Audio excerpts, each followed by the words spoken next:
Bueno, 7:53, momento para analizar lo que pasa en la Argentina, analizar lo que pasa en el mundo desde la teoría política, desde la ciencia política. Es un interesante momento, ¿no? Escuchamos y hablamos de este filósofo que ahora está de moda, este filósofo coreano que ha hablado sobre lo que se viene en el mundo. Bueno, ¿qué es lo que se viene? Es el principal interrogante. Para el caso vamos a hablar con Oscar Ensink, que es presidente de la Asociación Civil de Estudios Populares, ACEP. ¿Cómo estás, Oscar? Buenos días. Hola, Antonio, buenos días, saludos a todos los oyentes. Gracias a vos, como siempre. Bueno, antes que nada, felicitaciones porque están cumplen años con ACEP. Efectivamente, 20 años. 20 hoy, años. Por cierto, en este otoño realmente espectacular, ¿no? Otoño en cuarentena, no todos tenemos la suerte de ustedes los periodistas que pueden transitar, pero la verdad que un otoño hermoso, Sí. y creo que ha venido muy bien con esta enfermedad, con esta pandemia, este tipo de temperaturas, ayuda a que soportemos con algo de más de tranquilidad este encierro, ¿no? Ya estamos en la tercera etapa, del 13 de abril al 26 de abril. En mi caso yo me encerré 2 o 3 días antes, así que hoy voy por el día número 32 de encierro. Pero igual ustedes no están en grupo de riesgo, ¿no? No tiene más de 60. No, pero cumplimos, digamos, cumple la ley. Quédate en casa y uno sale a hacer lo mínimo indispensable, Claro. Verdulería, cajero, algo por el estilo, pero nada más. Así que es un encierro interesante. Y la verdad que viene muy bien a veces leer este tipo de notas como la que estuviste comentando Sí.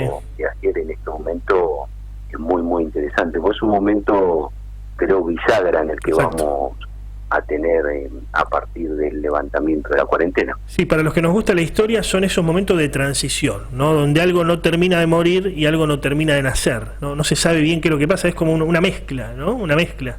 No sé si lo ves Yo creo así. que esto va a ser, digamos, había indicios y esto va a acelerar algunas cuestiones.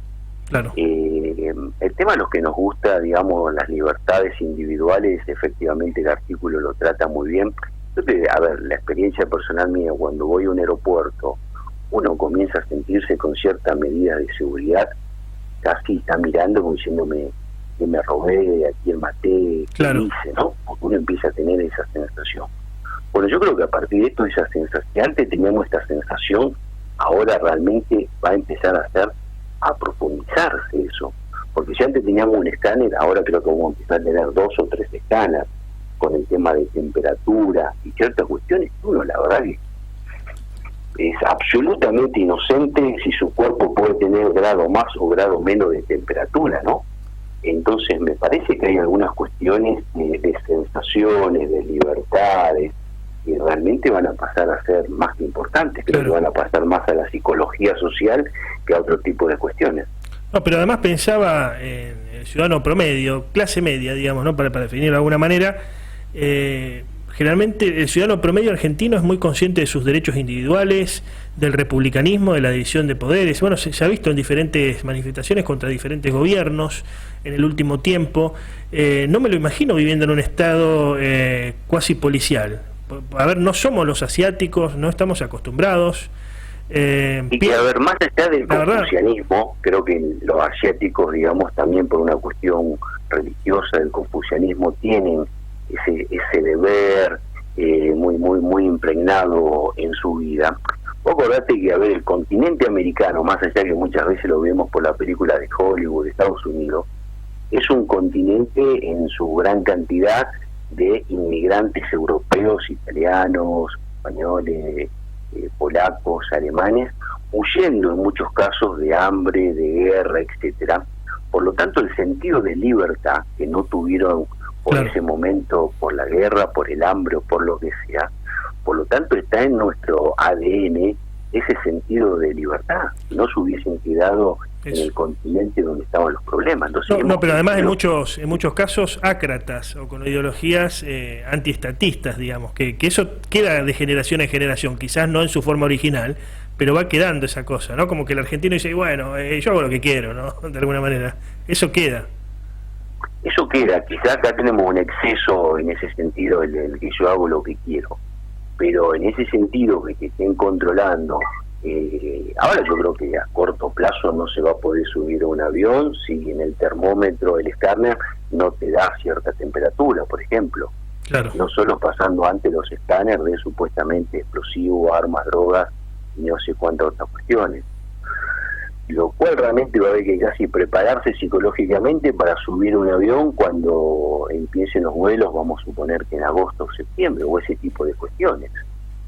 Me parece que esto hay una bisagra, y por supuesto siempre va a haber sectores, empresas que obviamente lucran con este tipo de cuestiones, eso también nos queda más que claro. Ahora, pensando en Latinoamérica, ¿no? Soy una persona que tiene un observatorio que analiza la sociedad, analiza lo que pasa en Latinoamérica. Trabajás justamente con la Fundación Konrad Adenauer, que realiza muy interesantes trabajos. Ahora, pensando en Latinoamérica, ¿es tan malo lo que se viene o es positivo? Lo digo en este sentido, ¿no? Porque da la impresión de que las economías se van a cerrar hacia adentro, vuelven los nacionalismos, en muchos casos, ¿no? Discursivamente, pero también económicamente. El mundo deja de tener un solo polo, ¿no? Como era el capitalismo o el capitalismo salvaje estadounidense, después del fin de las ideologías y de Francis Fukuyama, ¿no? Y la caída del muro de Berlín. Se viene, según algunos, una situación parecida a la de los 30 gloriosos, a la de la segunda posguerra, incluso algunos hablan de un plan Marshall. Ahora, digo, cuando se dio esta situación para Latinoamérica en otro momento de la historia, fue positiva. ¿Por qué? Porque las economías pudieron sustituir importaciones, privilegiar por allí el mercado interno, no, o sea, en detrimento de las exportaciones, pero sí privilegiar el mercado interno y que la gente más o menos tuviera cierto nivel de bienestar. Digamos, nuestro estado de bienestar a la criolla. ¿Lo ves así? Sí, a ver, yo creo que hay dos temas. Uno, yo creo que se viene un proceso de mayor aceleración de lo que llamamos intangibles. ¿A qué llamamos intangibles? Me refiero a, digamos, a software, datos, tecnologías, diseño, patentes, know-how, innovaciones, método de gestión, herramientas. Creo que patentes, hoy hay una circulación de dinero de alto costo que no es por commodity o ese tipo de cuestiones. Eso en un primer momento, y eso no se va a poder parar, impedir, en eso, digamos, el barrio es el mundo. Ahora, sí coincido contigo que creo que va a haber un proceso de bloques regionales. Lamentablemente nosotros nos encontramos en un bloque regional supuestamente llamado Mercosur que no funciona. Espero que el presidente de Brasil y el resto esté a la altura de las circunstancias y realmente lo comencemos a pensar y a funcionar, porque es cierto lo que tú dices, vamos a tener que volver al barrio, a la región, y hoy, digamos, nuestro querido Mercosur, más allá que ha pasado, digamos, de gobierno a gobierno, desde el presidente Menem en adelante, es una de las pocas políticas públicas, junto con Malvinas y ahora quizás de asistencia universal por hijo, de las pocas políticas públicas del país que han pasado de gobierno en gobierno. En eso sí coincido contigo en los bloques. Claro, ahora, visto y considerando, digamos, lo que se viene, que coincidimos más o menos en el análisis, vos sos una persona que ha estudiado mucho el tema del republicanismo, de la división de poderes. Cuando se dio esto en Latinoamérica, cuando se dieron momentos así nacionalistas o de economías cerradas hacia adentro, no como lo que podría venir ahora, la relación entre democracia, digamos, y república se llevó un poquito allí, ¿no? No se llevó bien, digamos. ¿Por qué? Porque se hablaba de democracia de masas y eso por allí a veces va contra la división de poderes, concentración de poder en una sola persona, personalismo, culto a la personalidad. Es un tema ese, ¿no? Es un tema absolutamente importante que tenemos que estar muy, muy atentos.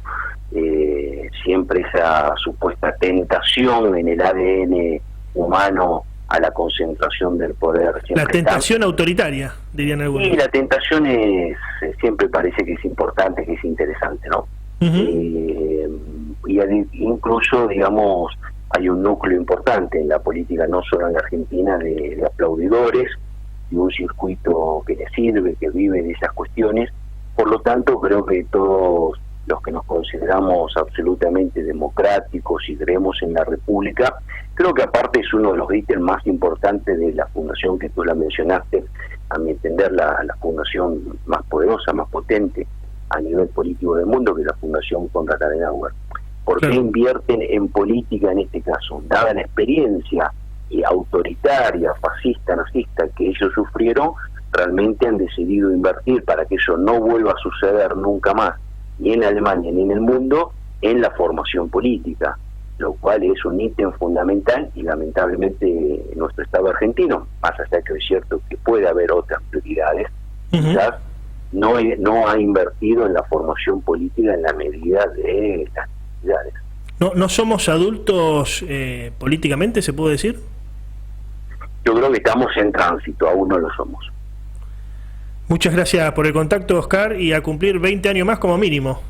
Gracias, Antonio, gracias, un saludo, abrazo y gracias, saludo a todos los oyentes. Adiós. Gracias.